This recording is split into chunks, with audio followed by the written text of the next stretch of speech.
Hej allihopa och välkommen till Pengaflödet-podcasten. Mitt namn är Emily. Och mitt namn är Anna. Vi håller på med fastighetsinvesteringar i Storbritannien. Och den här podden kommer handla om just detta och vi kommer varje vecka ta upp relevanta ämnen och intervjua personer som vi finner inspirerande. Hej och välkommen till Pengaflödet-podcast. And today we have Imran. Hey there guys, how you doing? Hey buddy, how you doing? You good? I'm good. I'm not in lockdown like you are in UK, but otherwise it's good. It's just my leg. just your leg. You're the miracle property boot, as I refer to it, basically. Like I said, I want you, whenever you get a deal accepted, I want you to shake your boots. Okay, that's the important thing. So as you say, so no, it's great to be here, and thanks so much, Nana, for inviting me onto your podcast. Yeah, thank you for accepting. We tried this before. I think it was in the autumn, but you are quite busy. You're a busy guy, traveling all around the world and doing deals. Yeah, absolutely, man. Absolutely. It's been a really sort of busy. So the latter part of last year was just sort of insane, and it's still busy, but in a different format, I guess, at the moment with everything's going on.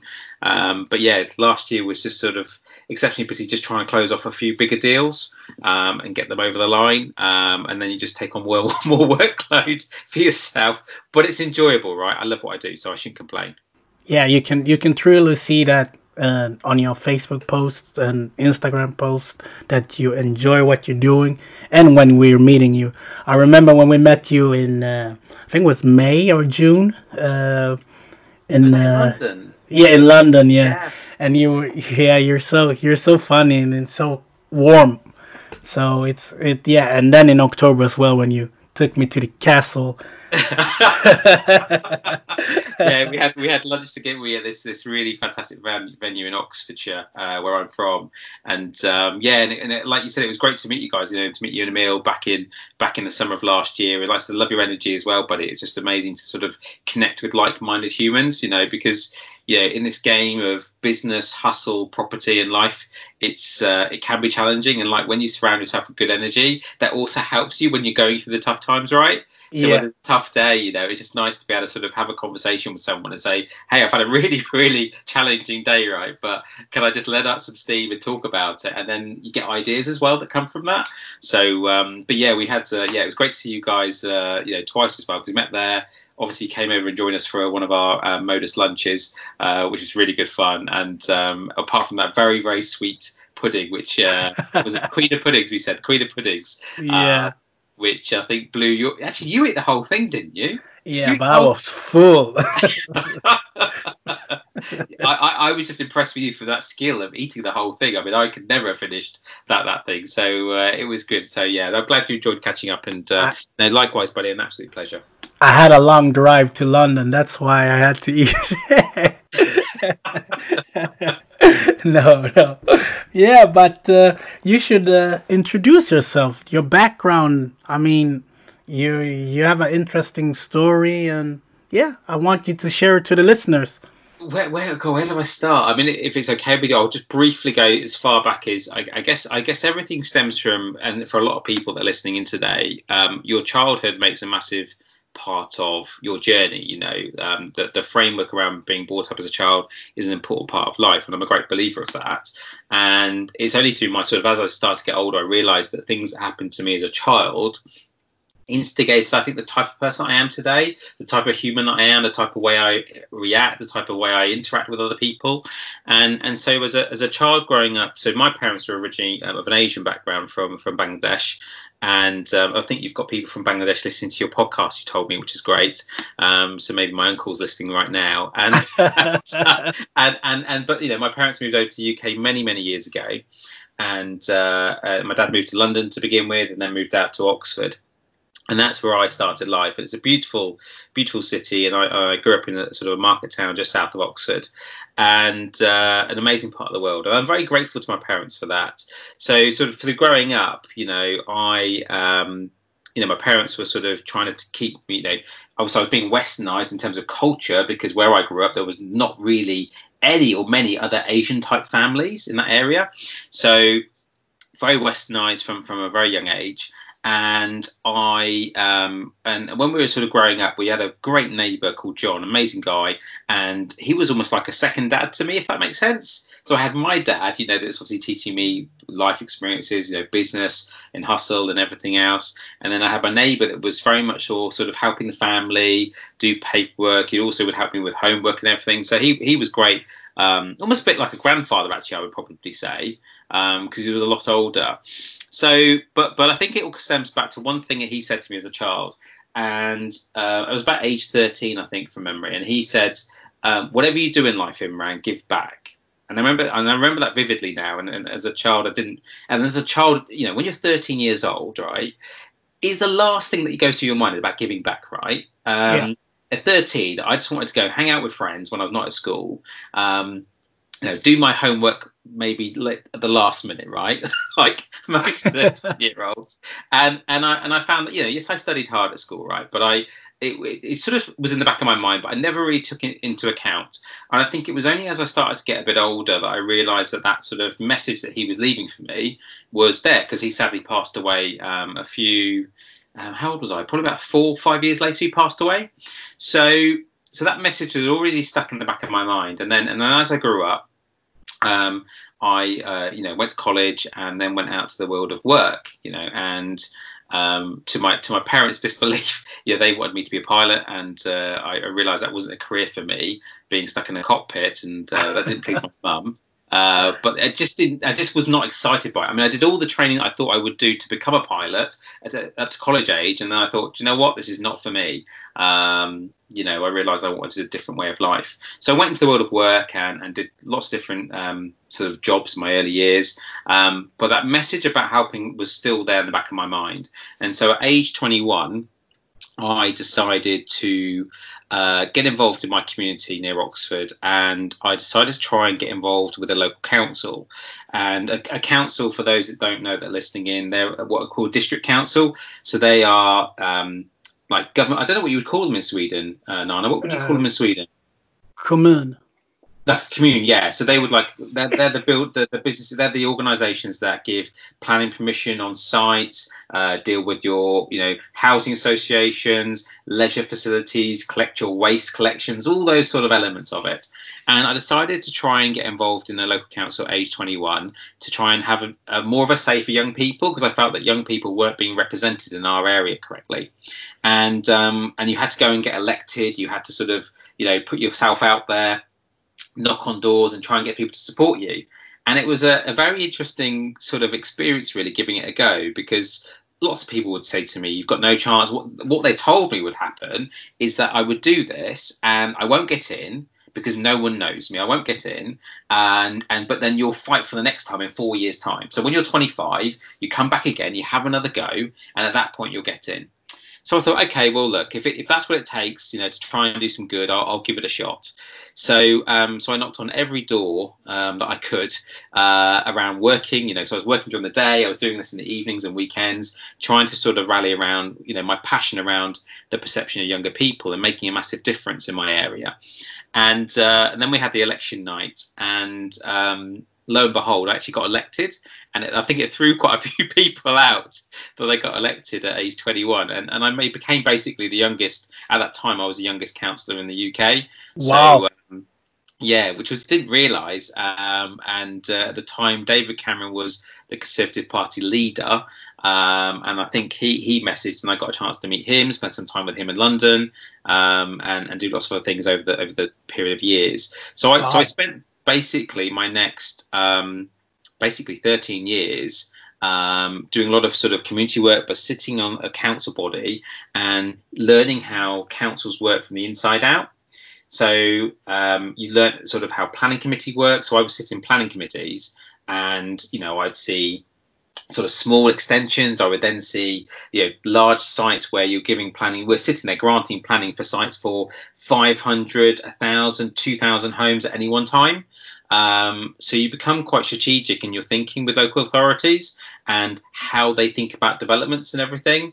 So I was doing that around my full-time career, and I was doing work in different areas like IT headhunting and for sort of like taking staff out of like Microsoft and putting them into small startups across Europe. And but there came a day where I got made redundant, sadly. So basically almost about a decade ago, got made redundant, and was a bit of a shock to the system, because at that point I bought, I was on the property ladder. Me and my wife Zoe had obviously been married. We met at school. No R's in the background there. We met at school many years before that. So we got married and everything was great. But overnight, pretty much that was taken away. And I think that for me, that was sort of the realization that, a job is not what I thought was a security, if that makes sense. I thought a job would be secure. And I was earning really, really good money at a young age. Far too much than I probably should have been, being fair, but really, really good money. And when that was taken away, that was a big wake-up call. A massive wake-up call, because I know I've got a mortgage payment to make every month. I've got bills to pay for. I literally just bought a car. I think it was the week or two before I got made redundant. So I'd lost, so I put down a deposit on a car, then don't have a job anymore, and that money could have paid some mortgage payments. So it's things like that you sort of learn the hard way, right? So for losing that job, I guess, I then sort of went off to find my path, and I realised that I didn't want another career. But what stuck with me was two things. I remember in my late teens, a guy that used to come to our family had shares in a restaurant business, because my father was in that sort of industry, and him and his business partner went off to property in their early days, and they built a substantial property portfolio. And I'd always sort of kept in touch with them, and property always was sort of an interesting area for me, because of also being in the council, because I was seeing all these property deals, all these developments, all these opportunities, but never really took action on it, because when you're comfortable, you don't really take action. Would that be a fair comment? Yeah. So being made uncomfortable was a good thing, possibly, in my mind, because then I spent the next few years, trying to, get mentored, learn about property investment, built a sourcing company initially, to then sort of, find properties for myself and other investors. So I realized quite early on that I could then actually replace my income stream through sourcing property as well. If I could source like 2 properties a month, 3 properties a month, that would then bring in a good revenue stream, right? So that's what I started doing, really, and I loved the hustle of business. I really enjoyed sort of driving literally all over the country to try and find sort of properties and do deals, and work closely with investors and help understand what they needed, understand what their why and what they wanted to achieve. But I was doing this while still being in the council, and I was very fortunate that within my council role, as I sort of learned, progressed, and gave back to my community as best I could, I grew and sort of, took on roles where I think it was about a few years ago, I was actually vice chairman of the local authority. So I got to actually almost like help sort of lead, strategically certain things that were going on, which is great. And I sat on a growth board for Oxfordshire, talking about housing development, because, for example, in our area, with Oxfordshire, we're targeted, the government is saying, look, we need you to deliver 100,000 homes. And if you deliver 100,000 homes, the government will give us a big payout incentive towards infrastructure. So it's quite strategic. It's really amazing what you learn, and the experiences I've had over the years. So it was great to sit on things like the growth board for our area. And just trying to be an advocate for development, for growth, and for making things happen. So I was sort of doing that, and then building basically property businesses, through sourcing, finding deals and flips over the years. So does that give you a bit of background? I mean, I've got 2. Yeah. I mean, 2 beautiful kids, a 6-year-old and a 7-week-old. So congrats. Yeah, thanks, man. Thanks. And it's just a blessing. I know being in lockdown at the moment, which I'm sure we'll talk about, being locked down is, I know, very terrifying for a lot of people with what's happening in the world. And it's sad we're losing people, but the blessing I have is that I actually get to spend the time with, Theo, my second son, having that time with him at the moment, even if I'm still hustling and working during the day, just having those little breaks, during the day and having time with him and seeing him develop is amazing.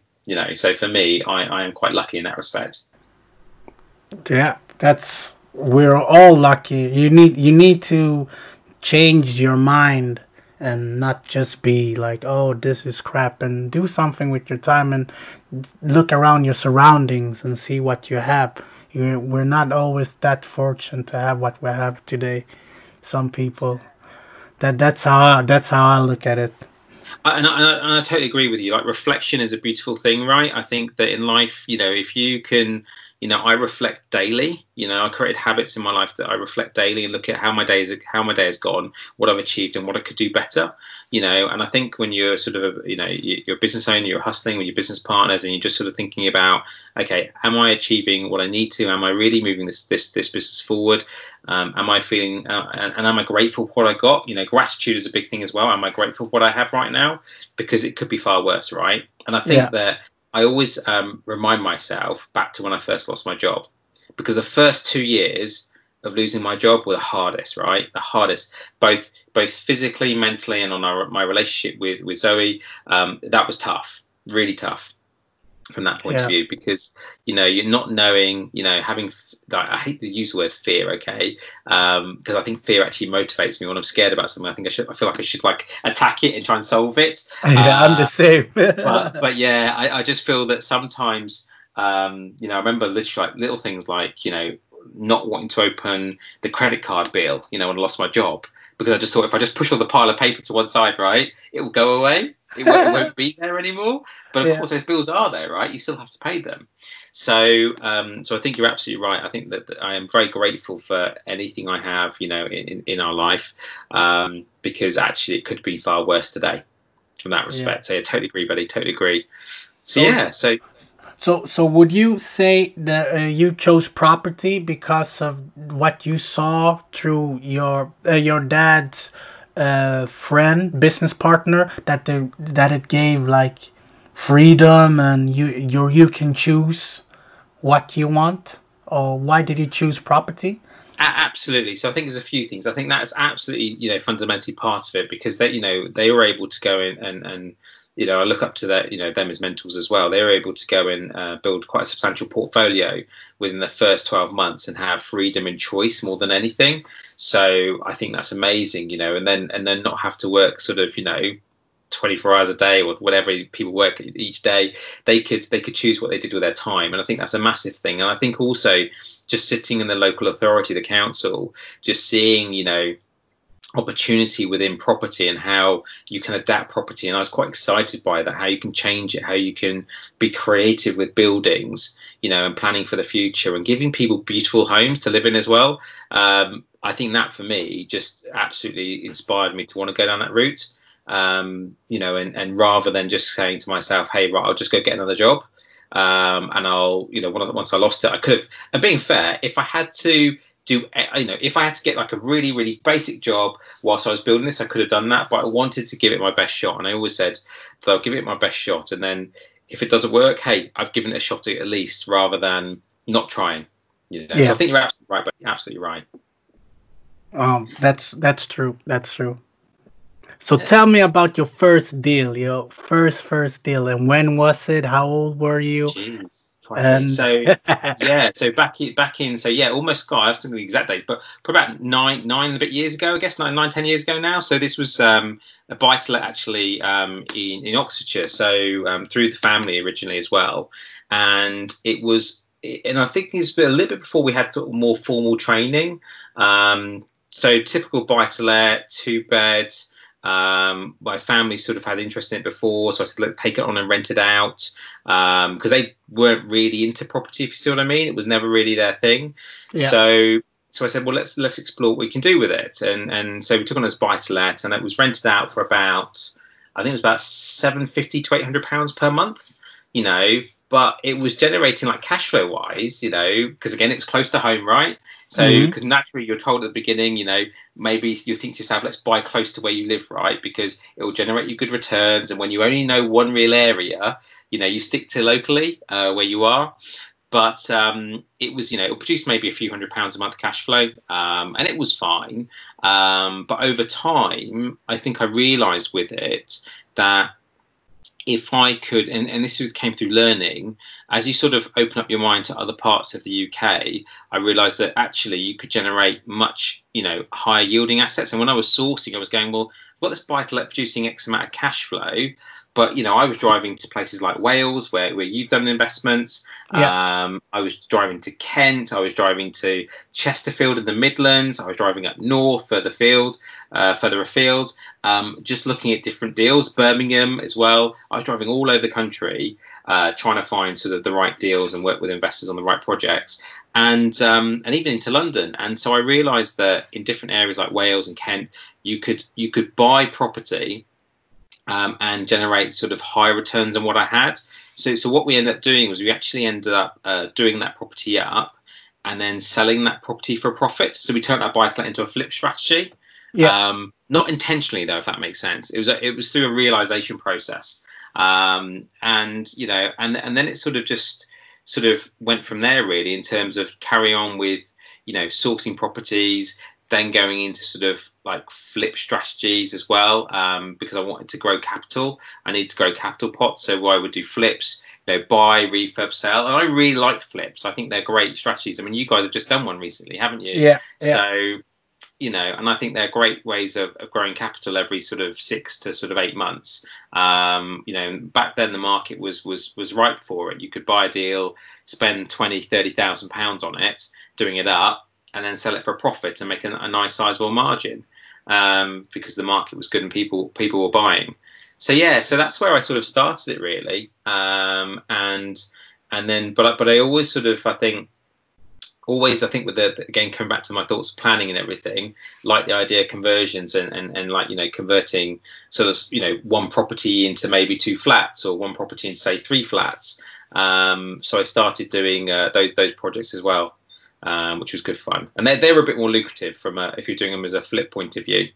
Yeah. I mean, you came in with I mean, how long experience did you have from the council working in the council? Well, I've been in the council. Well, I stepped down from the council last year, so I've had 13. So at that point, I've been in 4 or 5 years probably, but overall, I've got 13 years experience within that local government role. That's what I mean. So when you were looking at deals, you already knew what you can do with them and etc. So like you have like another edge on your competition when you were viewing properties. So I mean, the returns must have been great then. Absolutely. It's like, I mean, one of the conversion ones, this was quite an interesting one down. And so some of the areas I've done deals in over the years, you know, whether it's source or buy, have been areas like Kent, South Wales as well. So I like South Wales. I think that's a great area too. London, obviously Oxford, and then further north with Mark and Nick over in Huddersfield in the West Yorkshire area. Yeah. And I think that one of the deals I did down in Kent, that was there was an element of risk there because, and this is, it's different for every investor depending on where you are in your journey, right? If you're just starting out, you might not take this element of risk in your early days. But when you're sort of a few years in, you might say, okay, I'm willing to take this risk. And it basically was a property that had been partially converted into 3 flats, but not done legally. Okay, so in the sense of it didn't have planning permission to be 3 flats. And it was owned by probably what I would call a rogue landlord. So not a great landlord. The properties were in poor condition. They weren't compliant at all. I mean, it was quite shocking how, like, the risks to the tenants in those properties were terrible.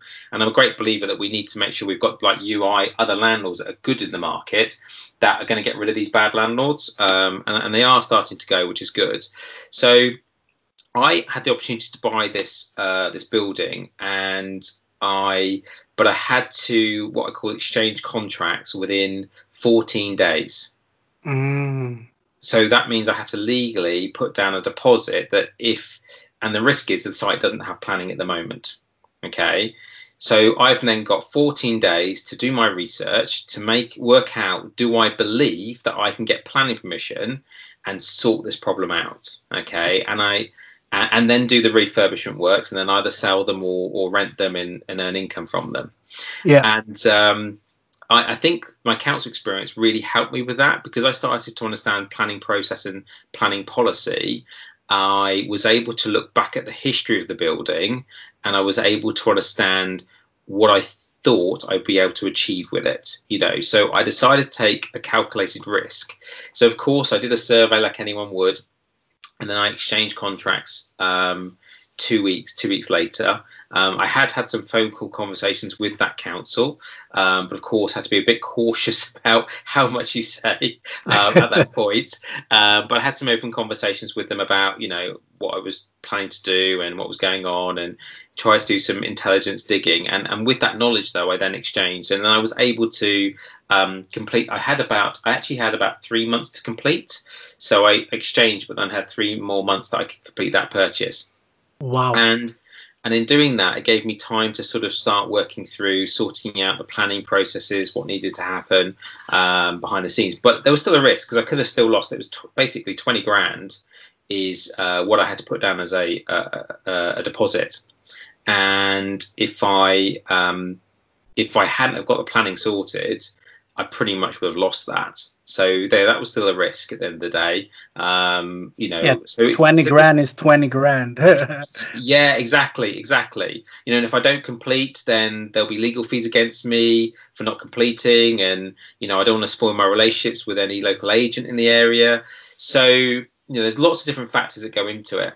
But it was actually a cracking deal in the end. I managed to sort the planning out through just understanding the processes that different departments use in local councils, and where maybe one investor wouldn't see it, I spotted the opportunity. And that's why I was able to buy the deal. I actually had the offer accepted £20,000 less than what I actually paid for it.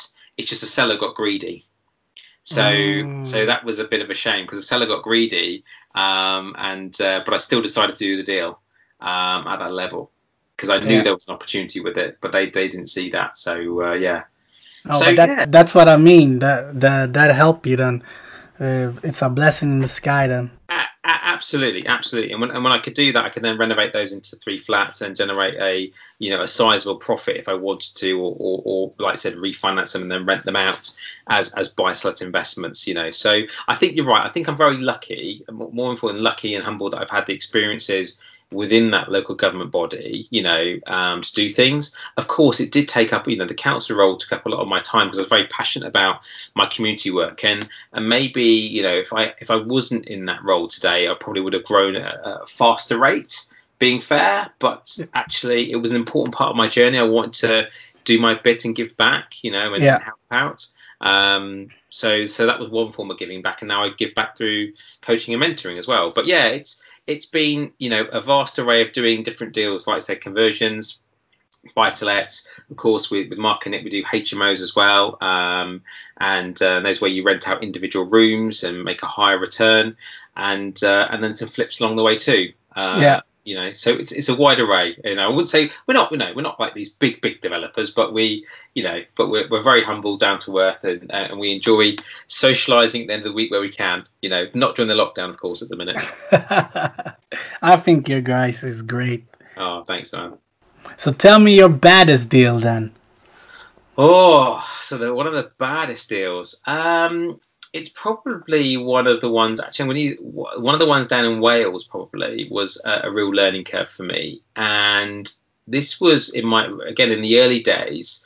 And I think it comes from a mixture of, when you're starting out, you're super excited, and you're also, I would say, naturally a very trusting person with a lot of people. And I learned a lot of lessons from this, and the baddest. This again was going to be a flip to do capital growth, and then put into other projects. And this flip deal was a typical sort of, it was a semi, wasn't it? Semi with steps going up to it. So it was the difficulty with this deal, and this is where I should have just realised this, is it's sort of set back on a hill a bit in South Wales, because you've got the hills of Wales, and Was it in the valleys? The valleys, yeah, the valleys, yeah. As I said, the valleys, as they call them in South Wales. I can't even do a Welsh accent, so I won't try. And but what happened was we were buying this property, and the goal was to flip it and make a margin. It probably would have made about 18 to 20,000 pounds profit. So for a relatively low purchase price, I think it was in the low 80s from memory on that one. It would have made a nice healthy margin from that point of view. Mm-hmm. And so the two learnings here, the few learnings I had is that the issue I had is that we had one building team that we'd awarded to the build works to, and this deal came through a sourcing contact. So this deal came to me from a sourcing contact, and they said, look, here's the deal. We looked through it. We did our due diligence that we believe were right, and we trusted the sourcer to help us. And then they had a build team that could come and do the refurb as well. So what happened was, I think the sourcers provided the deal. I don't think realistically maybe I should have spent more time doing more due diligence. I don't think they had done enough due diligence necessarily on the actual building itself. The survey came back pretty well, no problem at all. So the purchase went through. It was really in the build phase where we had one building company in, and they said to me, right, okay, we just need a few £1,000s up front initially to get started. So I was like, yeah, great, here's a few £1,000s, there you go. And they get cracked on. And back in the day, they said we'd send me photos on text messages. I don't think WhatsApp was even around then. So it wasn't as easy to send photos out, right? And back then we still had phones with smaller screens sometimes. Yeah. But this technology's come on so far in the last sort of 5-6 years. And I find that those properties, basically, the guy started refurb there, and we agreed that he would send like weekly updates, weekly photos, and then a bit of a report. And then week one, we didn't get any report. So I was like, okay, fine. And so I chased him, and then he said, oh no, I'm really sorry, I've had issues with my phone, but I will send you a report through. But can you send the next stage payment? Can you send the next payment to me? I said, yeah, okay, no problem at all. As long as it's progressing, I'm fine with that, right? Mm-hmm. I said, I'm going to come see it in the next few weeks as well. I'll come and check up on how you're doing. I'll drive over 3 hours, okay, from where I live, and then I'll come see it. And so I sent the next stage payment. So by this point, I've probably spent £5,000, okay, with someone that I've not seen any photos. Of course, straight away you see where the problem is, right? Yeah. and then after that, I couldn't get hold of him. Wow. You see where this is going. So what happened was they had done the strip out and they had started to rewire, but then they just totally disappeared off the face of the earth, and had done probably nowhere near the level of money that we'd paid them. So that was a big learning curve. And so I remember going there. There's no one on site, and I've then got a building where it's been stripped out, and I've now got no real proper heating system as well, so I can't even heat the building to stop it getting damp. And so I then had to sort of find more money and then spend more money on the refurb on that one. And so, of course, what does that do? That pretty much wipes out your profit on the deal. So really, for me, that was probably one of the baddest in the early days, because it was more about managing the build and not having real clear structures in place and real agreements in place with the build team. I was just so excited about doing this and hustling through an opportunity that was going to make me 20 grand, right? Yeah. And not thinking about the structure and setup. So I then had to get 3 more building companies in, get quotes, take over the project and pretty much manage it myself and do stuff. And that was more challenging, more challenging on my time, while trying to sort of source property and build business as well, and then find money for this. So that was quite painful, actually. That was quite painful in the early days. And don't get me wrong, even today, builders can make mistakes along the way. Things can pop up, and I get that. But I think with experience, you get used to it, if that makes sense. You sort of understand it, and you calculate for it as well. You calculate for it, right? So, yeah, you do. Yeah. You learn by your mistakes, of course. I would never. I think from that one, like contingency and everything else that goes in the budget there now, it is so crucial to this now in terms of the journey and how it works, and having certain documentation in place with your build team is crucial. So there was a big learning curve. It was just very painful in the early days. That was all. Yeah. More about how the time and energy it takes from you when you're building a business like this. So why did you become a mentor? Because you're a mentor, obviously. That's how I met you on an event where there were a lot of mentors, and we got along very well. And then you moved forward to your company Modus, or to the company Modus. Yeah, so I started mentoring about 5 years ago. I was approached by a company in London that do a lot with the Rich Dad Poor Dad brand, to do some mentoring, and it was a bit of an honour, really. I felt quite humbled and honoured to be approached, to be involved. I'm very grateful to them for the opportunity of mentoring clients. And at first I wasn't sure about the concept of being a mentor, because I was still sort of, even today I'm still doing the journey, right? Still doing deals and making things happen. Yeah. But, I had this perception that mentors, back in the day, should have lots of grey hair, right? And they should be, of a certain age, right? And, and I don't have that much. I've got some grey hair, but not that much yet. But I think, when I was approached to do it, it was an absolute honour and pleasure.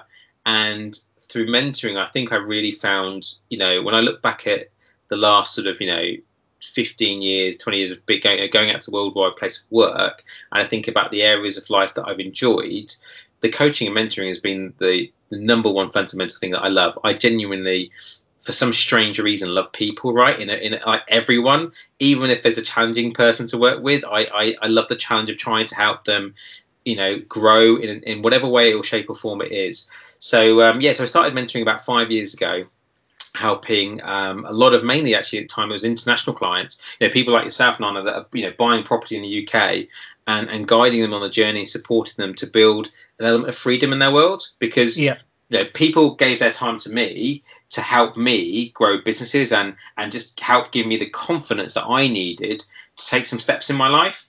So I thought, well, if I could do the same to other people, then I could help them on their journey too, and help them develop, help them grow, help them build portfolios, so that they're not just them, but their kids and their future generations, right, have something left of them. And that was what I was doing, what I want to do. So I coached and mentor. I think I've coached and mentored probably in excess of 200 people now, over the last sort of 5-6 years. Wow. And then I got more involved last year with our business, which is Modus Group, and that's basically a sort of suite of companies, I would guess, that offers everything from like our academy, which we coach and mentor clients that are either in property already or looking to sort of build assets, and we coach and mentor you as long as you can buy property. There's so many different things out there where people are going, well, can I afford to buy? But we help you take that action. We really do. So we coach and mentor people.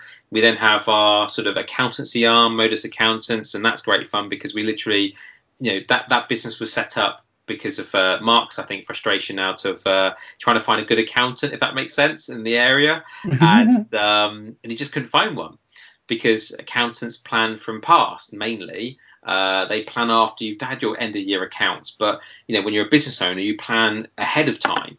So that accountancy firm that we've got is very much about helping our clients, but it also helps do our own, like when we're doing development.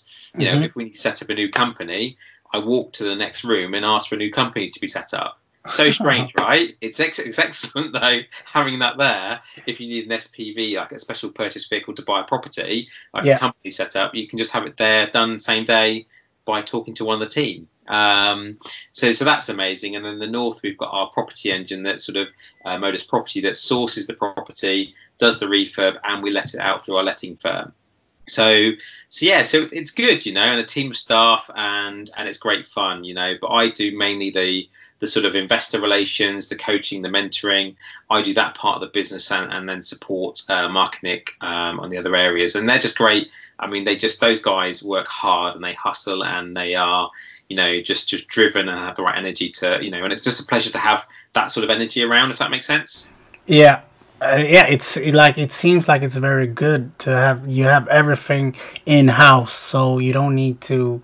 If I recall, you have a letting agent business as well, so you have everything in house. So that's very good as an investor, to get both the coaching and mentoring, and then the sourcing part, and the letting part, and the accounting part.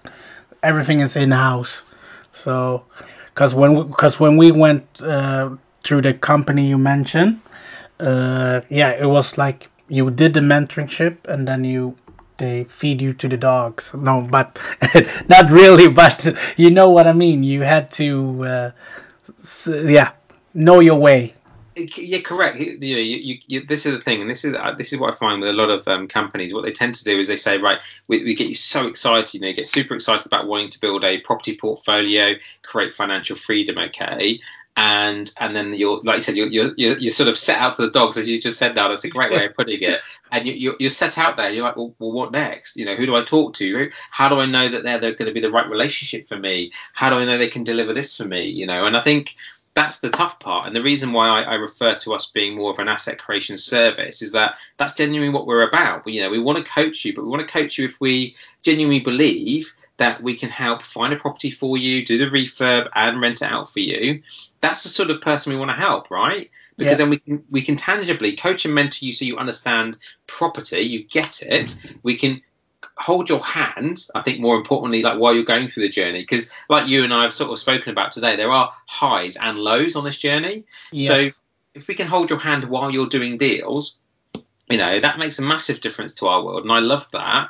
And then at the end of it, at least you have something. You have a tangible property that you're renting out, you're getting good returns from, and that for me is the real results of mentoring someone. That for me is not saying my job done, but that's the start of my job being done, right? Yeah. Is when they physically are able to invest in something. That's how I feel like I've fulfilled my role as a mentor to people. So yeah, I agree with you, buddy. It's something I've really been passionate about wanting to do, and last year it was great to be able to sort of take that side of the business forward within the group and just steadily grow that. And we're expanding, into different countries, and but all the investment side is still in the UK. We're still helping people basically globally invest there. What is interesting though is because we built this model based on international investors. When we have a UK client that comes through to the business, they're like, why do we get so much value? Because they think they've got to go see the property themselves, they've got to go do all this work. And I'm like, no, we do all that for you. And they're like, oh, okay. So they think, because I remember when I first had my first sourcing company, we didn't really have that full end-to-end service. It was like, we'll source a property. In my first business, we then would outsource the refurb, and we'd have to outsource the lettings. So we couldn't. There's certain elements that we couldn't control to protect the client. Whereas within this, at least we can protect the client more. And don't get me wrong, lettings is not an easy business. It's not necessarily a business that one would think you'd end up doing, but it makes sense because it's about protecting cash flow. It's about protecting everyone's rental income coming in. As investors. So it's it's been a pleasure, and like I said, I don't know what it is about mentoring, but I just genuinely love it. And as you probably know, since we've met, I'm driven, I'm a people person, and I want other people to come on the journey and grow at the same time. I think that's really important. It is. So tell me about the areas you invest and why. Yeah, cool. So in terms of the areas that I invest in and why, so they sort of vary. So Kent was an area that I invested in, and that was mainly because Kent gave a range of, I was also sourcing in the area, so that was helpful. But Kent gives a range of what I would say, not bad yield, so quite good returns, but also an element of capital growth. So it's almost a bit like a hybrid between getting really good cash flow, but also getting some capital gain as well over time. So if you have a portfolio there, and the market is growing year on year, then like eventually if you decided to refinance the portfolio or you want to exit, you're going to have some equity there that you could pull out basically. So Kent, I would tend to invest in places like we'll do deals in say Maidstone, Gravesend, Folkestone, those sort of areas, because you could buy in certain parts of it, you could buy relatively decent sized property and turn them into say like 5, 6, 8 bedroom HMOs. Generate really good returns. And because on one of the main train lines there was only 20 minutes back into London, then you tended to find, like as a flip strategy as well, it was quite good because you could sort of, people in London were wanting to move out because they wanted more land, they had a growing family and they wanted a garden, for example, rather than living in an apartment in London. But they wanted the convenience that maybe the husband or wife could travel back into the city for business. So you also found some good areas that you could do flips down there back in the day. So I certainly think that's still, and I think that's still a good area to invest in today. And then further north, I mean, I've done projects, like I said, I've done auction purchases over the years where you've gone to auction, bought them, and then sold them for a profit. But I've done one in London where you sort of buy apartments and then just rent them out. So again, they're lower yielding assets, but they're more like a golden goose little property, and in that respect. And then Oxford is very much about, again, capital growth mainly. There's one that we've got Mark and Nick, and it's a sort of serviced accommodation let. So that one produces an okay return, but it's not, again, it's more of a longer term strategy. But as you go further north, that's the area where we tend to find there is the more sort of higher yielding and higher cash flowing deals, basically. So areas like Derby. So Derby, I've got shares in a buy-to-let, not buy-to-let, HMO business there. So that's where you sort of have properties where you're generating much higher yields and returns. And because for me, Derby has two sort of, I guess, opportunities. You have the northern Derby region, you have sort of the student accommodation where you can rent out to students in that area, and then in the southern part of Derby, you've got some big employment employers, so things like Bombardier, which is a big like train manufacturing company from memory, and Rolls-Royce have offices there as well. So you would tend to find a lot of people that come from overseas, like from Italy and other countries, would want a room for, say, a contractual term of 12 months, let's say. So they'll be really good yielding ones to produce more cash flow. And then if we go up to Huddersfield, Huddersfield is partly because you've got a university there. Nick is based there, so that is a bonus, right? He's based there. It's ideal. He's on the ground, right? And so what the opportunity is there is buy-to-lets are very good from a yield point of view because the purchase prices are relatively low. And the HMOs work really well for either like students or young professionals, because Huddersfield Uni don't have that much in terms of their own accommodation. So you might find students when they've left their first year of education and years 2 onwards, they want to rent like really nice rooms out. So you could do university lets in Huddersfield town, and then outside of that you would then do young professionals that maybe work in commuting to Leeds or work in the local area, and they just want a room to begin with while they work out what they want to do with their future. So it's quite a niche market, but it works really well, and the returns are very, very lucrative, you know, in terms of deals up there. So that's sort of where I spend. I've spent sort of 4 or 5 different areas that sort of, you know, do deals in really. But for me, those areas just work because some are more capital growth regions and others are more cash flow regions, if that makes sense. The developments today, they're obviously a bit varied. So we've got some over in Norwich Way, and obviously there's some that we're looking at doing over here in Oxfordshire. So the developments tend to be mainly in the south of the UK, if they're built to sell or if they're built to rent, I would probably again go further north. But if it's built to sell, they tend to be in the south of the UK. Okay. Yeah, it seems like you have a strategy for the whole UK map. try to. I mean, you know, I think the thing is, you know, I mean, I've explored so many different areas over the years. You know, I spent time, you know, walking the streets of Hull and places like that to work out, like, could that be a good investment area? And there was a building there years ago. I remember looking at it. It was I did put an offer on it, but just couldn't get it accepted. And it was an old, I think it was like a British Legion building, so linked to sort of the armed forces. And it was a cracking property that you could turn to 4 flats. So again, my passion for conversions is coming back. So a great building you could convert to 4 flats, but they just would not accept my price. And you know, and you make an offer, you know, you make the best offer, and I was not going to go above that, you know, because I wanted it to be the deal that worked for me. But yeah, it's you know, it's good fun. You know, it is hard. We're still continuing to build assets. You know, we're still doing that, and that's why developments for me is a big thing, because if you can do projects and get sort of chunks of capital, you can then go and buy more cash flow, basically. Definitely. So what tips for us as a remote investor? What should we think of? Tips for remote investors. Okay. Oh God, what would you do as a remote investor? Okay. So what should you do? So if you're starting out, let's say, wherever you are in your journey, if you're starting out, I think the first thing I would say to you, for everyone that's maybe, if you're starting out listening to this podcast, is get your shit together, right? Excuse me swearing on a podcast, but it's so important, right? The amount of times that I've met investors and they want to build a property portfolio, but it's really important that if you're working with external partners in the UK, like a sourcing agent who's maybe finding you properties, having everything in place. Like if you've got your company, if you're buying through a company, your documentation ready, your ID ready, almost like have a solicitor that's already verified your documentation, so that when that offer's been accepted, you have everything you need to make a purchase happen. Okay. Mm-hmm.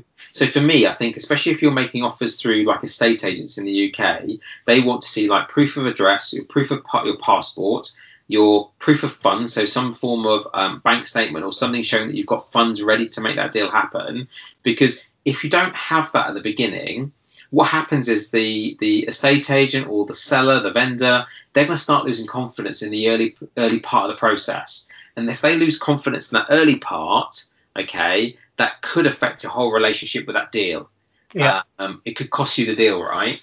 Whereas I think if you're really on it at the beginning, this reminds me just with working with clients, if you're already registered with a solicitor, then you're not having to go through the registration process. So the solicitor can start taking action. They can start communicating with the other side, so that the seller thinks, crikey, this person is on it.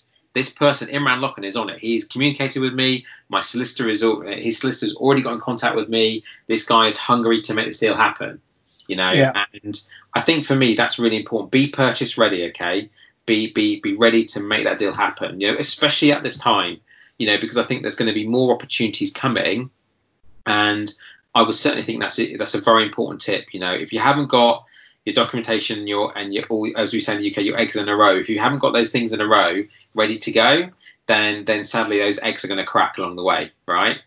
So do you think we should have just one sourcer and one solicitor and one broker, or do you think as a remote investor we should have more of them so you can pick and choose? And what's your take on that? Good question. I would say, define you got to define what your strategy is in terms of property, and then you've got to think about the areas you're investing in and the team around you and the people you want around you. Your sourcer plays a very important role in terms of finding the opportunity, but also what the source has around them. Maybe I'll come on to that in a second. But certainly with sources, if you're buying in, let's say you're an international investor, picking sort of maybe 2 investment areas is probably a good starting point, because if you picked 5 or 6, then you're going to have properties dotted all over the UK at the beginning of your journey, right?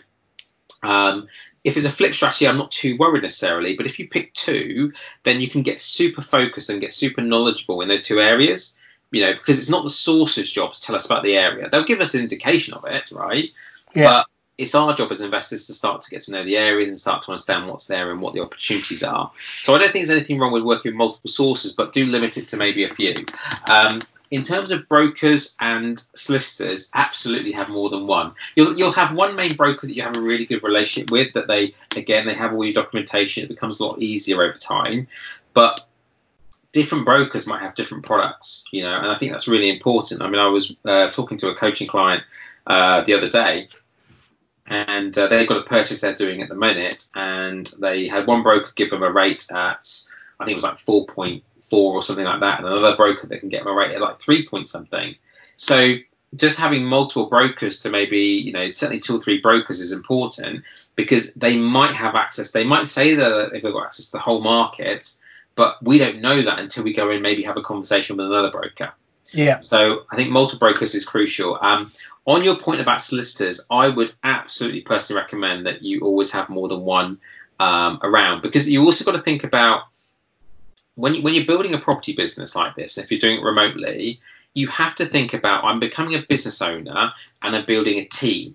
Now, whilst that team are not employed by my company, you've got to see them as they are there to support the growth of your business. And you've got to think about their strengths and their weaknesses is probably the term I should use. I will say weaknesses, because I've used different solicitors over the years, and the firm that we talked about in Wales that I also know that I didn't realise you've been using. I think they were great for maybe helping with more creative purchases, or being open to sort of working, help delay the purchase if I need a bit more time as well to help give me time, right? So whereas there's another firm that I've used before in London, and they were very much black and white. We won't delay the purchase. If the seller needs things to happen, we'll contact the seller, right? And then they had another firm that was also creative, but also good with sort of joint venture agreements, loan agreements, whatever the structures needed to be. So I think having the knowledge of having multiple solicitors that have different skill sets is really vital, because then when you've got that particular deal, you might say, okay, what solicitor would suit that purchase? Which broker would suit that purchase? And you put the team around the deal. Yeah, you put the right people around the deal. Yeah, that's really important, because it's a bit like tradespeople. You wouldn't send a carpenter to do an electrician's job, right? No. So you've got to think about that with your solicitors, right? You want to send the right solicitor for that particular deal, the right broker for that particular deal as well.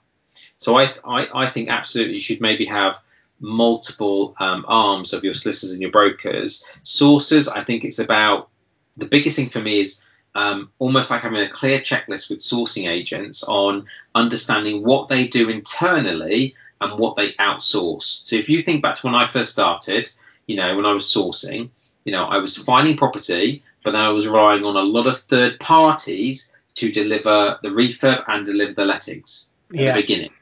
That is where things can go wrong. The sourcing part might be the easy part, i.e. we find the deal, a sourcing agent gets paid a sourcing fee, and then they say, hey, goodbye, investor. There's the refurb team, there's the letting agent, right? So if you can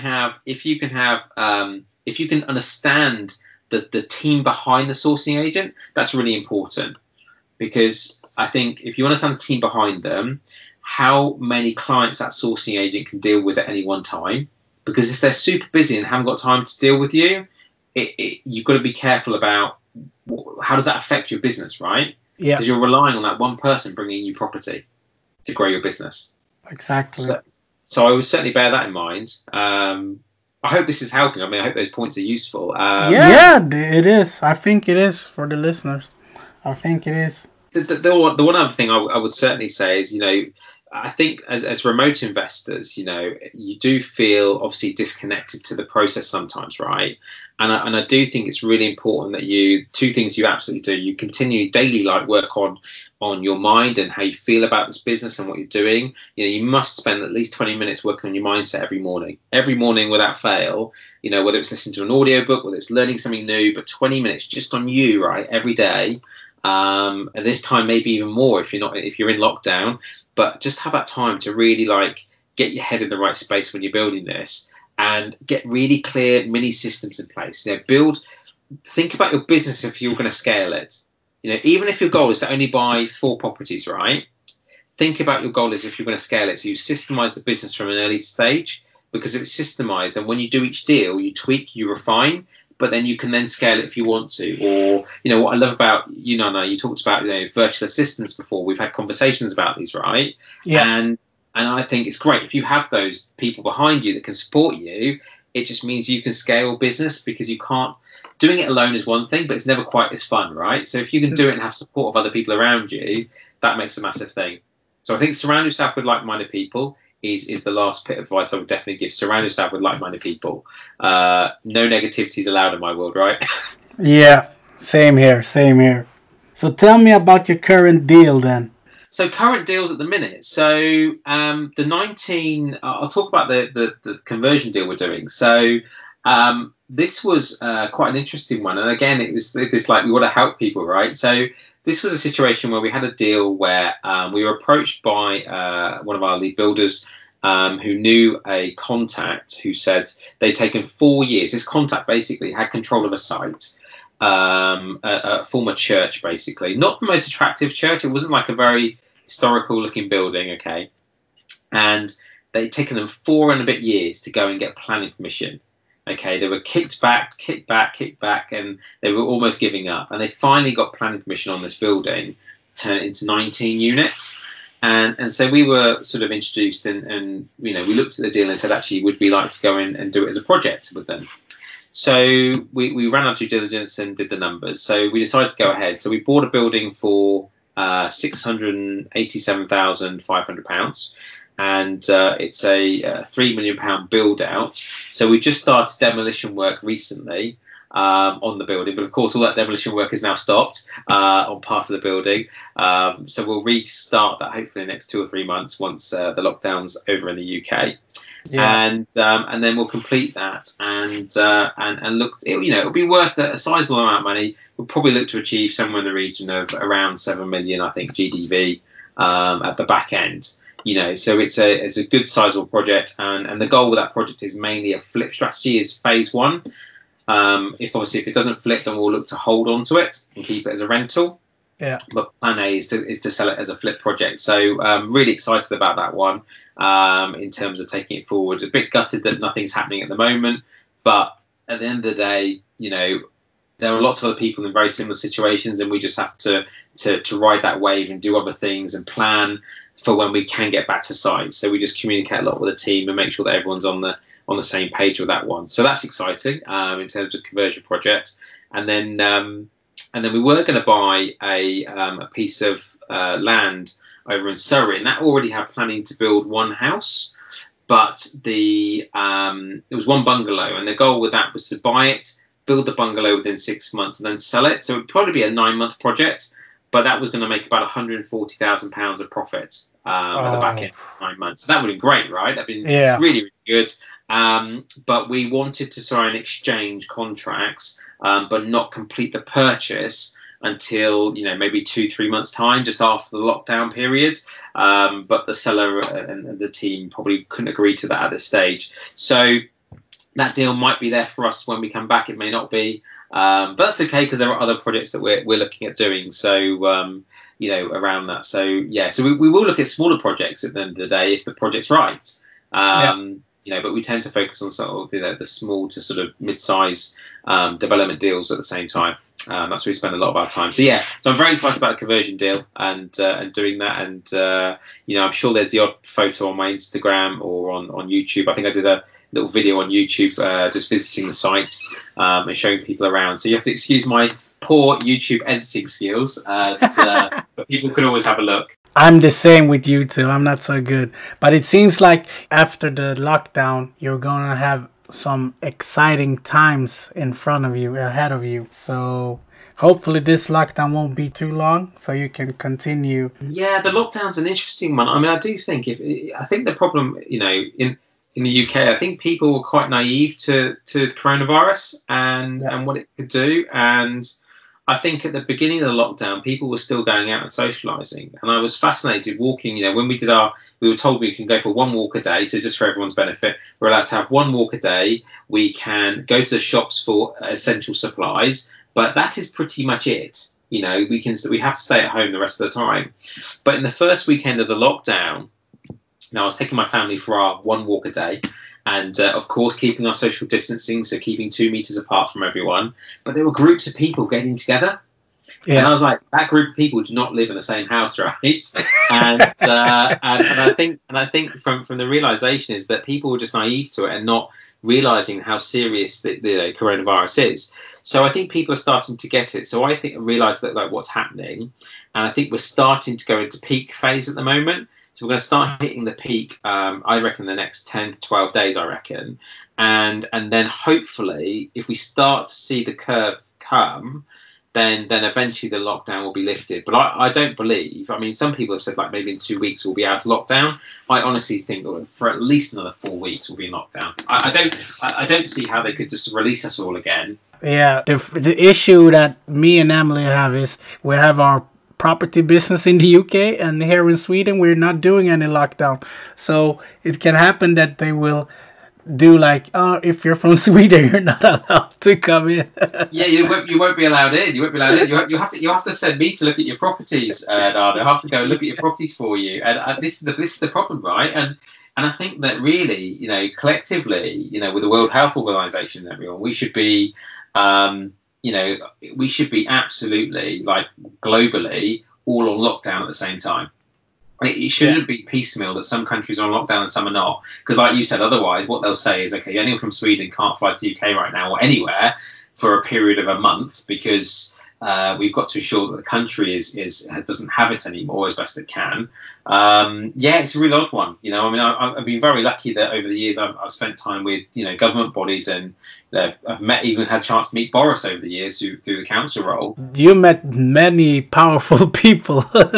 Yeah, and it's been fantastic to talk to about Brexit, talk about, you know, coronavirus. I've talked to our obviously MP, but with Brexit, it was great to talk to David. You know, obviously, well, David Cameron wasn't around after that; he escaped. But to talk to Theresa May about it, talk to Boris and team about it. So there's been lots of learnings that I've certainly had through it. But I think you're absolutely right with the lockdown.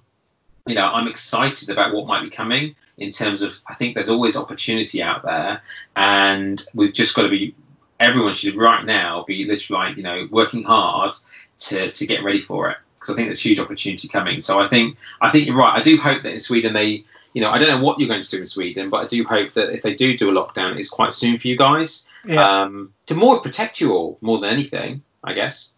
Yeah, definitely. So what's your take on the current market, the property market? Like, would you buy now, or would you hold to everything open up, or would you do a delay to completion, or That's a really good question. I was actually doing a webinar talk with a mortgage broker and a currency exchange broker the other day. So it was fascinating, you know, what I was hearing, and there are two sides to that actually. So in terms of, there's a few fundamentals when you're buying property. So if you're an international investor or even a UK investor, you know, and if, like, for example, at Modus, if we were looking at another deal, then the challenge right now, we could go ahead and start the purchase process, but realistically, it's going to be unlikely that we can complete the purchase until the lockdown's lifted, because fundamentally, a few things can't happen. We can't survey that building physically right now, and I think legals you could probably get through. But you've got to be willing to take an element of risk if you're going to not survey a building. And I would always advise every investor, you must get a survey done. So I would say I would probably try. I would still absolutely, if a deal was there to be done, and it was a really good opportunity, I would still make an offer and get it accepted. I would still try and close it off, i.e. if I could get to exchange of contracts and then delay completion, I personally would absolutely do that. So I still think there's an opportunity there. And it's quite interesting because I was looking at, so Nick, who does a lot of currency for our clients from sort of Sweden and overseas to the UK, you know, 4 weeks ago, 3-4 weeks ago, if you were bringing in Swedish krona, and I think he did it based on I think it was about 1 million Swedish krona. So he said 4 weeks ago, that 1 million Swedish krona would have given you £84,000. Okay. Yeah. And yesterday, that same money would have given you £80,000. So £4,000 less, right? So you've also got to think about it strategically. Like, when these opportunities of noise come to the market, and these challenges, this like if it was me, if I was in Sweden right now, we should be looking at getting ready to exchange currency, because the volatility right now could be a difference to your sourcing fee. Yeah. So that £4,000 could be your sourcing fee on your deal. Exactly. So if you'd exchanged that money 4 weeks ago, you'd have an extra £4,000 in the UK ready to buy that next deal. So for me, I think absolutely I still would be buying. I would try and, if you can, like I said, maybe delay completion, because I think that's an important factor, that you might need to just take some time to do the purchase, or just try and drag out the purchase if you can. You know, it really will come down to the seller and their situation. If the seller's desperate to close the deal, then you just have to explore what you can do. But if the seller isn't desperate and you can make the deal happen so that they're comfortable and happy, because it's got to be a win-win on both sides, and I'm a great believer of that, then I think, deals are still to be done. I mean, mortgage market-wise, there obviously are some products that are no longer available at the moment. They're on hold, because at the moment, all the mortgage companies, and there are a lot of people that are working from home that need to be in the office, because of course, if you're underwriting a mortgage loan, they can't really work from home because you've got a lot of sensitive data for a client. So there's just a bit of a delay on getting mortgages through and lending through. So, but the market's still doing deals. Things are still happening. It's just a lot slower. What I've seen is some are doing this. Some lenders are doing this desktop survey or valuation, and I don't understand how they can, like, do they tell the the seller to, like, take pictures inside and then they do a valuation through that, or? Yeah. So what they'll do, and this reminds me back in the day after the last sort of recession, is what they'll do is they'll literally they'll do a desktop valuation based on comparable information in the area. If there is photo and other information that is available, of course that will be helpful to the bank in their lending before they make their final decision on whether to lend on the property. What you probably will find is that it's unlikely, but if the surveyor could, or the company can go and do a drive past the building, they might do that, drive past the property, but that might be unlikely in these times. But one thing you have to be a bit cautious on is two things: the likelihood that they might downvalue it. So if you're buying it for, say, let's say the flip did or whatever deals, like in South Wales, if you could buy a property for, say, £80,000, £90,000 in South Wales, right? Yeah. And you're buying it at 90,000, but you're applying for a mortgage, they might come in and say, actually, we're only going to value it at 80,000 or 90 or 85. Now they're doing that more because they're being cautious because no surveyor has been inside the building. So I just think you've got to factor in your deposit might need to be slightly higher into the purchase, into the deal. And the other thing is that maybe the loan to value that they offer you. So this is the amount of mortgage versus the purchase price. So if you're buying at £100,000 and they're normally going to give you 75% of the 100, they might bring that down to, say, 70 or 65, right? Because they're just being that bit cautious at the moment.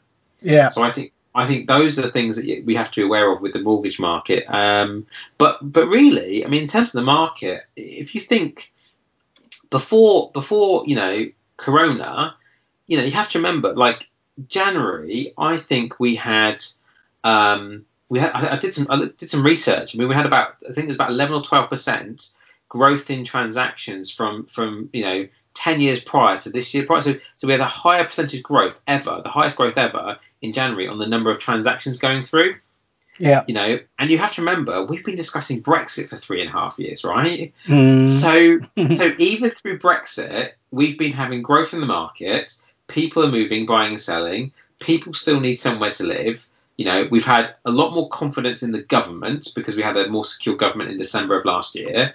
Yeah. So I'm actually not too concerned at the moment in terms of the property market. I think everyone should be, getting ready, doing opportunities. If deals can be done, I don't think you should stop.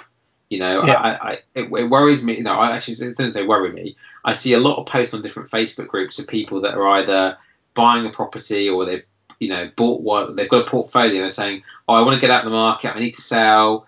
The world is over," and they become distressed sellers, right, or distressed landlords. And those are the guys that you and I should be talking to, right? Yeah, and seeing definitely. What we can do. And seeing how we can work to give them a solution, whether it's a creative buy or a lease option, or it's we do like a take over the properties and turn them into higher yielding properties. So if they're a buy to let, can we turn them into HMOs? So I think there's massive opportunities, Anna, in that respect. What about you? Are you thinking you can continue? What's your thoughts? I think it will either go down. I don't think it will be 2008 again crash, like some people suggesting, but I think it will get a dip, but then I think it will go up again. The longer this thing drags on, the longer the dip will be.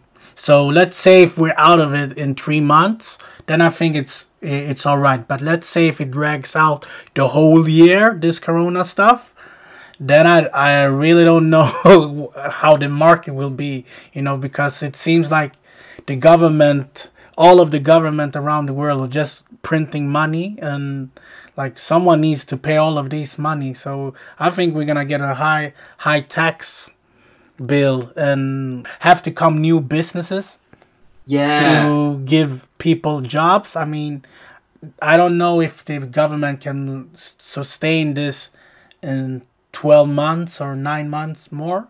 So That's the important factor, isn't it? In terms of the cost, the debt and borrowing. I mean, I think our Chancellor has done an amazing job of what he's trying to put together through the business interruption loans, through the working with all banks in the UK to give mortgage holidays to homeowners. And rent holidays, I think, and salary, protecting people's jobs at the moment. I think that the intervention schemes that they put in place are unprecedented and amazing what they've done. And I've got a lot of respect for them. I mean, being a past sort of conservative as well, in my government role, of course, supporting the government, they've done a great job.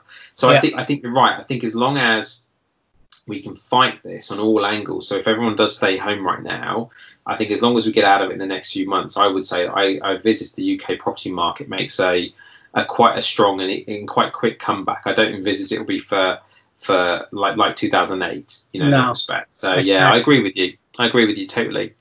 So I'm quite excited about it. I'm just getting on. I know everyone. Whilst everyone else is freaking out, let's just go in hard, buddy. That's how I look. Yeah, I'm the same. Go hard. Go hard. So what does the future brings for you? Before the corona happened, what were your plans? Yeah, so my plans before, obviously, continue to spend as much time as I can with my family. My dear wife, from a personal point of view, she loves me to bits, but she knows I love what I do and I do work hard on it. And sometimes she has to remind me, hey, Hadi, it's the weekend, right? We can have some time together, and I do. We do have balance. Don't get me wrong. We do have time together. Sounds like balance. Yeah, exactly. And I think balance is really important, right? But I do genuinely appreciate having the time that we do have with them, and it's really important. But I think for me, before all this was happening, the biggest thing for me is to continue to grow our asset creation service and help clients, have more people that want to go on a journey and build an element of freedom.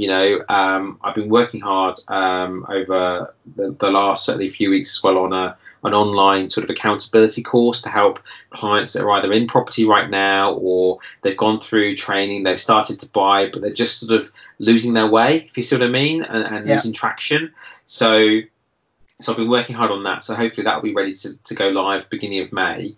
So that'd be fantastic when we get that off the ground. So for me, it's about supporting clients on the journey and continue to grow that side of the business. That's my number one focus right now. But of course, it'll be getting those developments back on track. Once we come out of this from that side. I mean, ironically, the one business that has been very busy lately is the accountancy firm, because most accountants at the moment, while everyone's stuck at home, what's the thing that they're thinking about doing? Oh, I'll sit here and I'll do my accounts. I'll do my personal tax returns, right? And so that business at the moment, it's amazing. People are just getting in touch with us and saying, can you help? And we're more than happy to help. We actually launched Mark was working really hard behind the scenes to launch a support page. So I think it was coronabusinesssupport.com. And, and that's just a number of companies based around Oxford that have all come together just to provide some extra support online, depending what type of business you have. So we launched that. I think it was about just over a week ago now, and that's been great fun. So for me, it's very much about continuing to help clients on the journey, coaching them. I do a lot of coaching with clients one-to-one on Zoom and through our online systems. They can use that as well, and just making sure that they're growing, taking massive action at this time, and then doing deals, and hopefully turning around, if possible, looking at how we can turn around one of these other sites. Like there's 26 new build properties in Oxfordshire, how we can work with the developer on that one and make that one come to fruition. So that'd be good. So I think that's my plan. What about you? Our plans is to scale up our visibility and to try to find a deal or some deals that we're looking at and maybe talking with the landlord via Skype or Zoom, like you said, so everything is prepared when the gates open. And basically spend time with the family, with Emily, and just trying to systemize them. We already have systems, but try to do it more detailed and more. So that's what we're gonna go do, and of course listen to webinars, read books, podcasts, all of this stuff that we did before, but try to scale up even more now when you have more time to do it.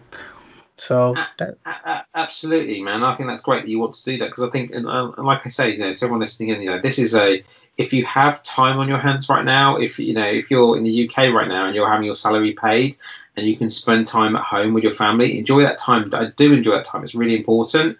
But actually, guys, you will not. This opportunity never comes around, where you can actually have 80% of your salary coming in if you're in the UK right now, and you have time to build a side hustle. So if you have time to build a new business, right, or do something online, I would absolutely take the opportunity to do it.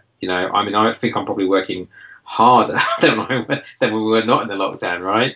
And at the moment, so I totally agree. But I think for me, that's sort of where a lot of my time's going to be spent, and just really sort of having some good reflection time as well, but enjoying some great moments. Having a 7-week-old is beautiful. And I think just being able to see his bit of development as well is amazing. So for me, I'm working hard still, because I look at him every day and I think, man, that just makes me think, right, I need another 10 HMOs.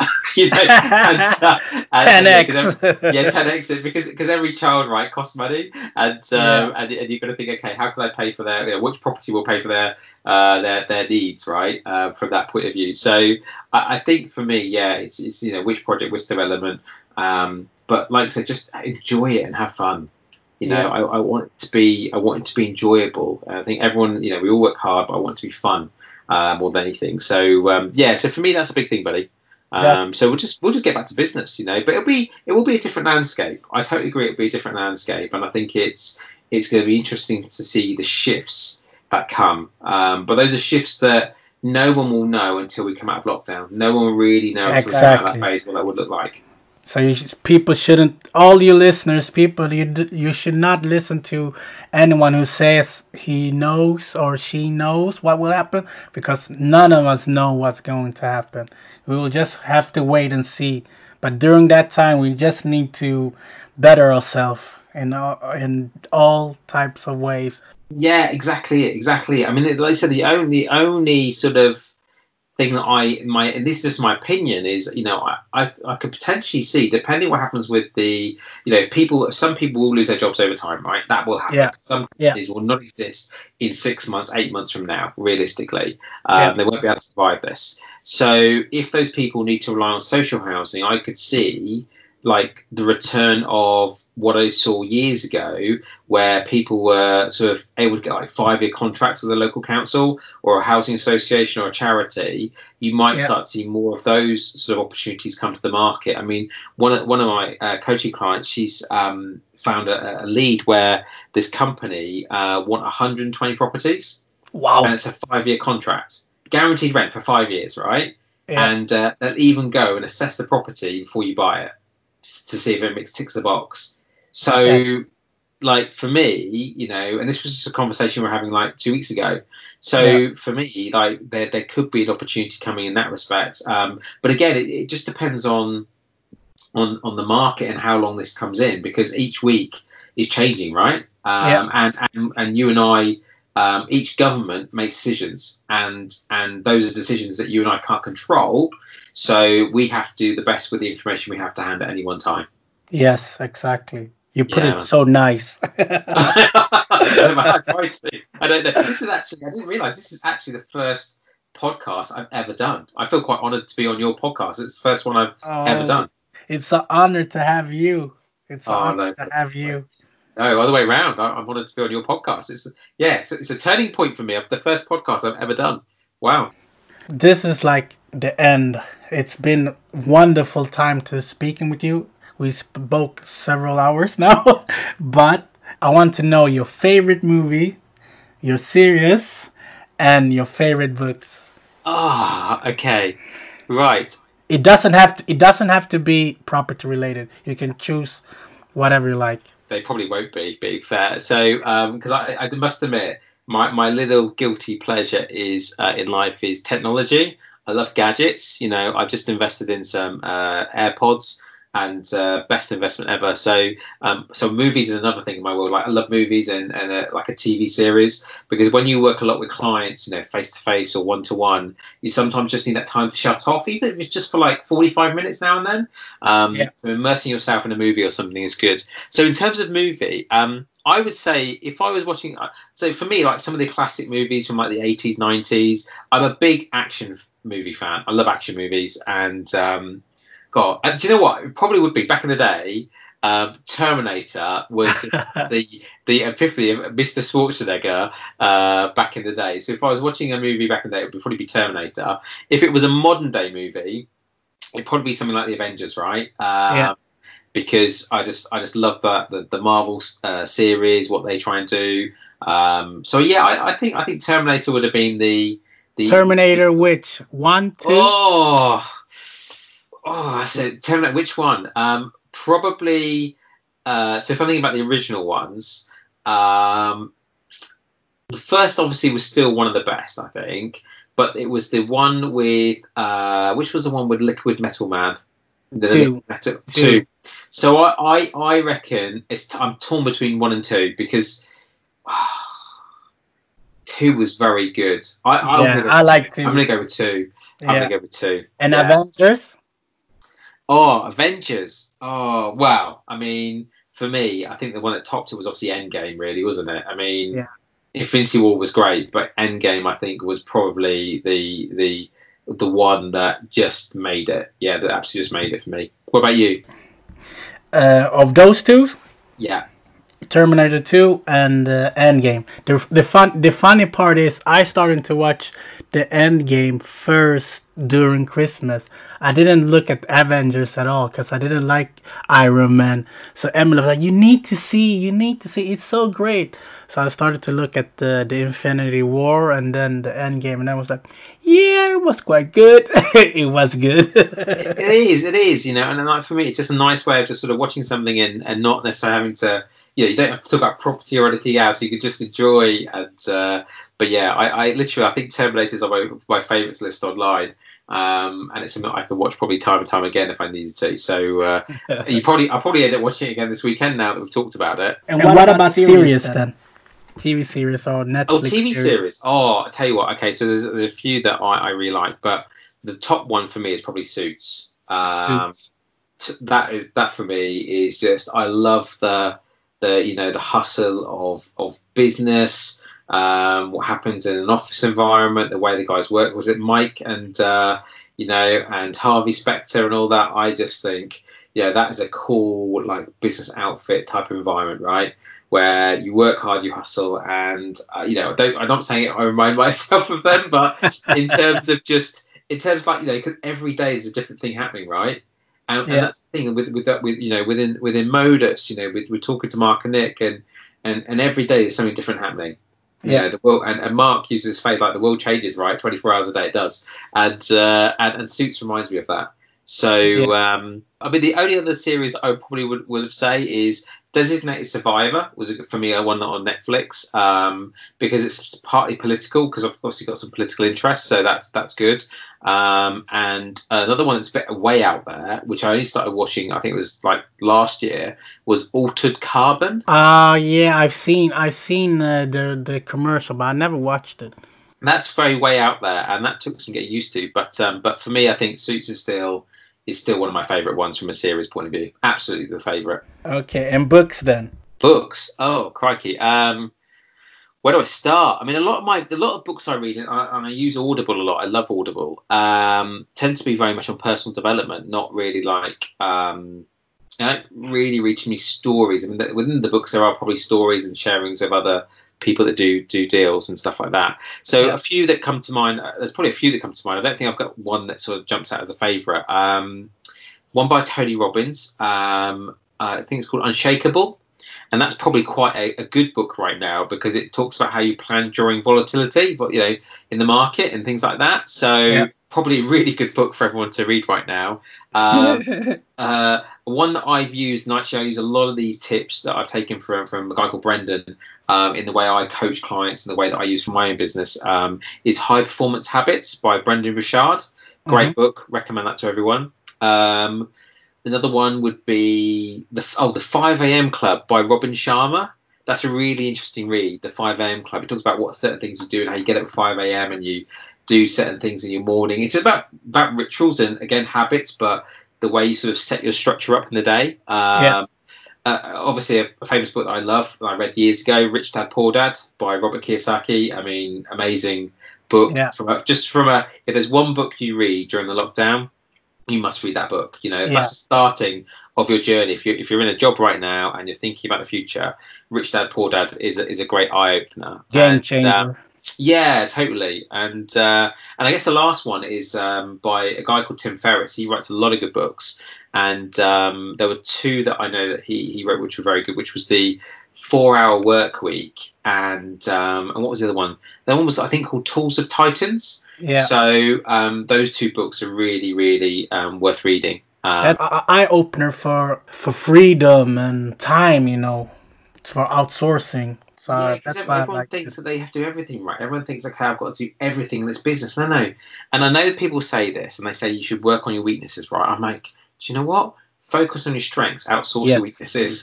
Focus on your strengths, outsource your weaknesses, you know. And at a time like this, I think that's really important. And I think people need to remember this is the time where people need to really get, and I was saying this on a call the other day, people need to really get comfortable with being uncomfortable. Yes. This is the time where I actually respect people more that build this around their job and their career. You know, I lost my job, so it was forced on me. But I respect people more when they start to get comfortable with being uncomfortable. Yeah. You know, I had to do it the other way around. So man. So that would be 4-Hour Work Week is a great one, and I'm glad that it's given you some tips and tools to use sort of in your business. Definitely. So tell the listeners where they can get hold of you. Oh, get hold of me. Yeah, Instagram, Facebook. I'll put it all out there. We'll put it all out there. Absolutely. My first podcast with you. And honestly, thank you so much. And for those of you listening, thank you so much for evening listening to Nana and I today. I'm very grateful and humbled. So in terms of how you can reach out to me, so I'm Imran Lokhon. That's Lokhon, and you can probably just Google me if you want to. But in terms of Instagram, it's just my first name and last name together. So you can Insta me. I probably follow Nana on Instagram as well, Miracle Properties. Is that right? Yeah. So if you can probably find me via Miracle Properties, and you can find me there. I'm also on Facebook, so you can messenger me on Facebook if you want to and reach out to me. If you want to reach out to me via Modus, the best thing to do is to ping us an email at Modus, and that would be hello@modus-academy.com. So if you wanted to email out to me, be more traditional, that's absolutely fine. But you can direct message me on Insta or reach out to me, and that's absolutely fine to reach out. I mean, I've got my own YouTube channel, but I wouldn't say I'm an expert on YouTube. But I'm happy to share the odd video with you if someone wants a bit of a laugh in their spare time. I'm like this: start now, get perfect later. Our videos ain't the best. Like you can tell that it's homemade, but it's the content in there. So if it's good content, I think people watch. Agree. I have to say thank you very much for taking your time to doing this with me. It's been a very interesting conversation, and I hope the listeners will take the knowledge that you have given them and your insight. No, thank you, Nana. It's been a pleasure, and thank you so much for hosting it and allowing me to come on. It's been a real pleasure, you know. And I apologies if I've got over, or if you had a time limit. I apologize if we've spoken over, but we do have fun when we get together. And I certainly will treat you to another Queen of Puddings at the venue in Oxfordshire when we get together next, and maybe get a cheeky drink in together too. Yeah, I had fun. So good, man. I had to say to the listeners, don't be stressed. Invest. Take care. See you soon, guys. Thank you so much. Thanks, guys.